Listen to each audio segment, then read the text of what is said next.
ನಮಸ್ಕಾರ, ನೀವು ನೋಡ್ತಾ ಇದ್ದೀರಾ ರಿಪಬ್ಲಿಕ್ ಕನ್ನಡ.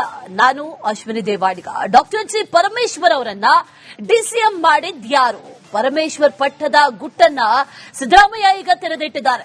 4-5 ಡಿಸಿಎಂ ಮಾಡಬೇಕು ಅನ್ನುವಂತ ನಿರ್ಧಾರಗಳಾಗಿದ್ವು. ಅಫ್ಕೋರ್ಸ್ ಅಂತ ಚರ್ಚೆಗಳು ಕೂಡ ಕೇಳಿ ಬಂದಿದ್ವು. ಸಿಎಂ ಬದಲಾವಣೆ ಆದ ನಂತರದಲ್ಲಿ ಡಿಸಿಎಂ ಯಾರು ಅನ್ನುವಂಥ ವಿಚಾರಕ್ಕೆ ಸಂಬಂಧಪಟ್ಟಂತೆ ದೆಹಲಿಯಲ್ಲಿ ನಡೆದಂತ ಚರ್ಚೆಯ ಗುಟ್ಟನ್ನ ಈಗ ಮಾಜಿ ಸಿಎಂ ಸಿದ್ದರಾಮಯ್ಯ ಬಿಚ್ಚಿಟ್ಟಿದ್ದಾರೆ. ಆಗ ಒಬ್ಬರನ್ನೇ ಡಿಸಿಎಂ ಮಾಡಬೇಕು ಅಂತ ಅಂದಿದ್ ನಾನು, ಪಟ್ಟ ಹಿಡಿದು ಪರಮೇಶ್ವರ್ ಅವರನ್ನ ಡಿಸಿಎಂ ಮಾಡಿದ್ ನಾನು ಅಂದಿದ್ದಾರೆ. ಹೈಕಮಾಂಡ್ ಚರ್ಚೆಯ ಗುಟ್ಟನ್ನ ಬಿಚ್ಚಿಟ್ಟಿದ್ದಾರೆ ಸಿದ್ದರಾಮಯ್ಯ.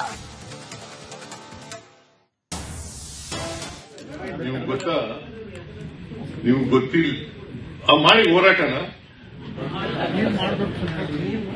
ನಾನ್ ಮಾಡೋದಲ್ಲ, ಒಬ್ಬನೇ ಮಾಡಕ್ಕಾಗಲ್ಲ ಅದನ್ನ.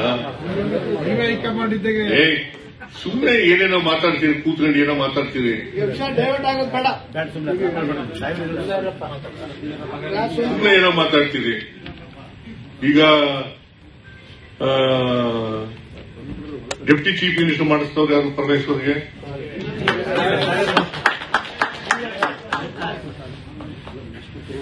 ನಾಲ್ಕೈದು ಮಾಡಬೇಕು ಅಂತಿದ್ರು.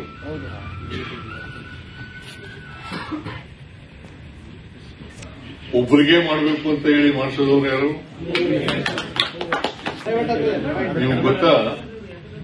ನೀವು ಗೊತ್ತಿಲ್ಲ ಮಾಡಿ ಹೋರಾಟನ ನಾನ್ ಮಾಡೋದಲ್ಲ, ಒಬ್ಬನೇ ಮಾಡಕ್ಕಾಗಲ್ಲ ಅದನ್ನ.